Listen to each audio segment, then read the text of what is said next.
Welcome back to another what I eat in a day healthy edition. आज का target lean eating gym, so let's see what I ate today. सबसे पहले मैंने अपना day start किया with pumpkin seeds. उसके बाद मैंने क्विक पीनट बटर ब्रेड बनाया, सुपर इजी, सुपर फिलिंग और ऑनेस्टली मॉर्निंग के लिए परफेक्ट।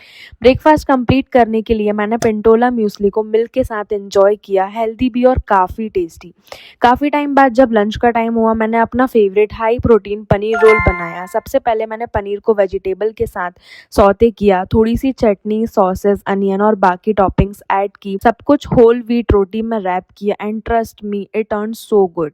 लंच के बाद इट वाज जिम टाइम। आज बैक एंड बाइसेप का डे था, so I completed my workout and gave my best. Workout के बाद मैंने बीटरूट और पोमोग्रेनेट का जूस पिया। It felt super refreshing after the session.